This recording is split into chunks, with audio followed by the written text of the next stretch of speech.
more than I first anticipated. Now, I'm not sure which pack this is, but you can see they're quite spread out.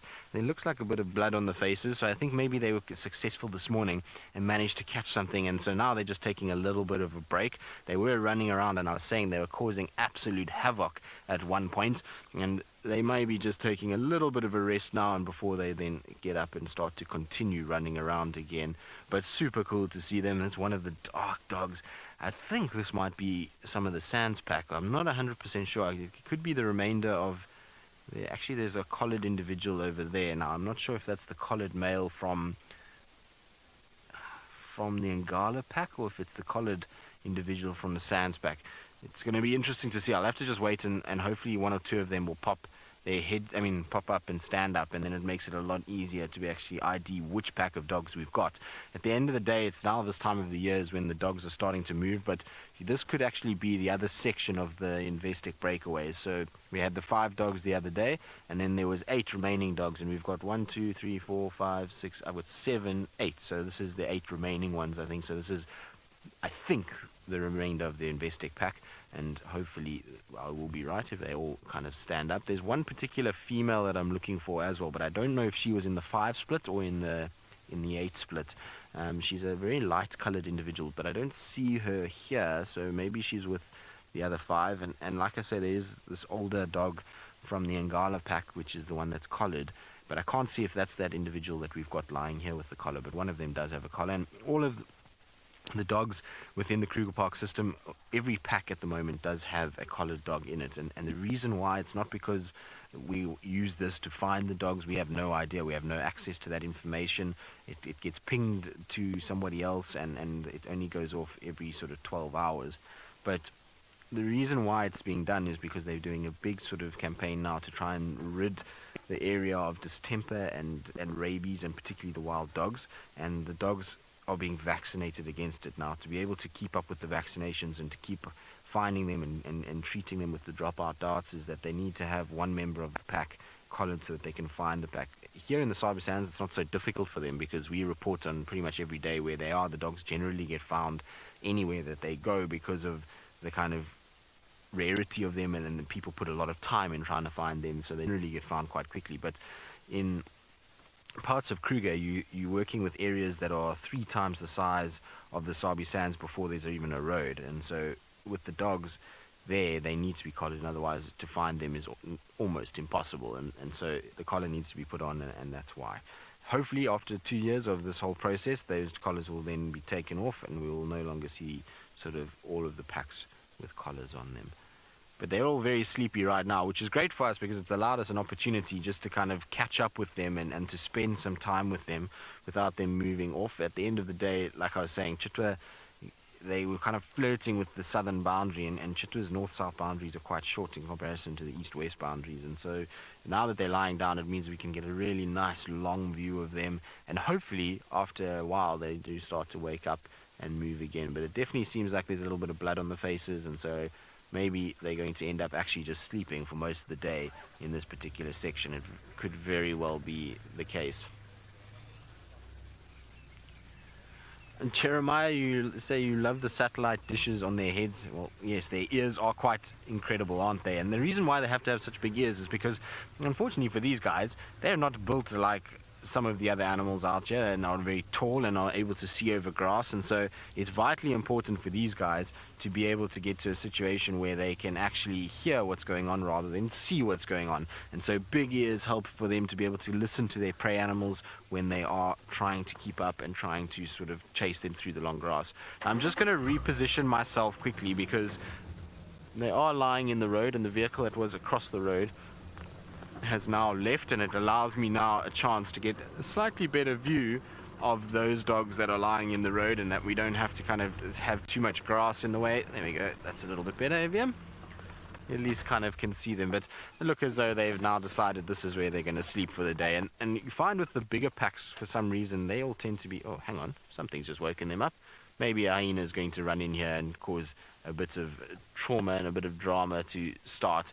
I absolutely love when we see wild dogs and hyenas, because it just is absolute chaos when that happens. You'll find hyenas chasing dogs, dogs chasing hyenas. It's actually very difficult to work out who's doing what.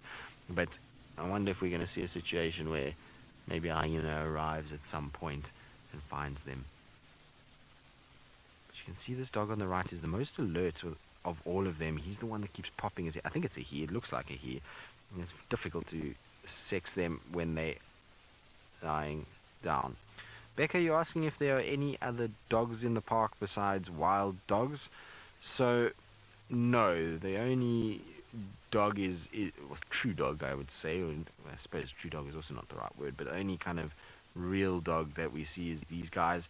They obviously are jackals and that occur here, so both the side-striped and the black-backed, which are part of the canine family.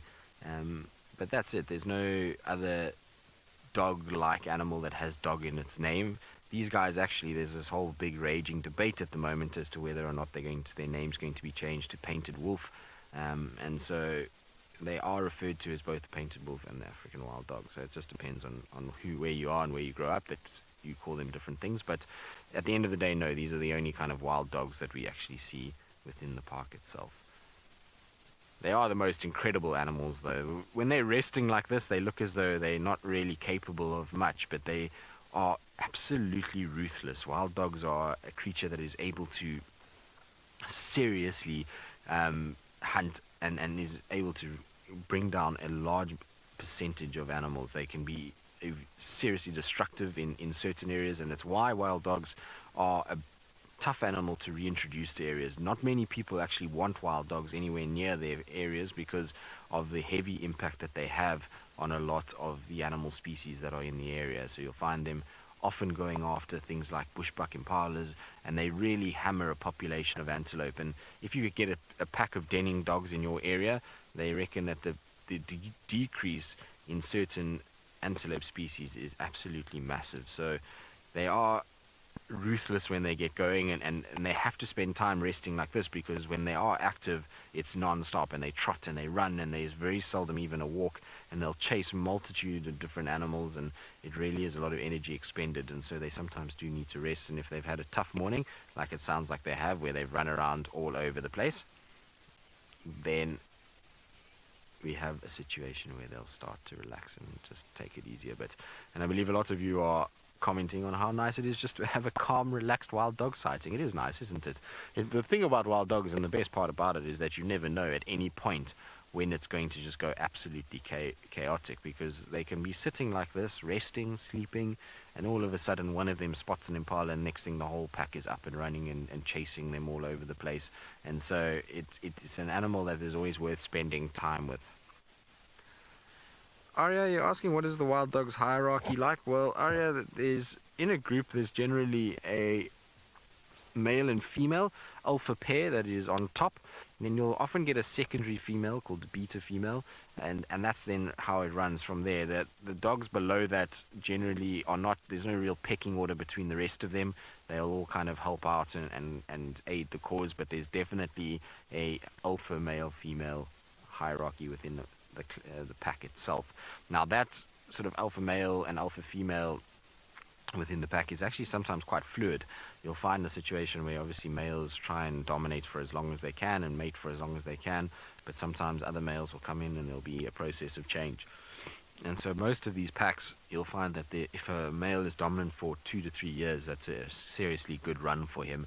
And sometimes it's even shorter than just 1 season, and then the next time it's a different male. Excuse me. And the reason why that is because a lot of our dogs don't live very long out here. An old wild dog in the Kruger system is 5 years old, and there are some that will go as much as 7, but generally the average age from what the research has shown is that a lot of these dogs pretty much live to about 3.5, 4 years, and that's it. And it's because of the high density of hyena, lion, leopard, crocodiles that go after dogs a lot, because dogs, when they feed, they make a lot of noise and there's a lot of things going on.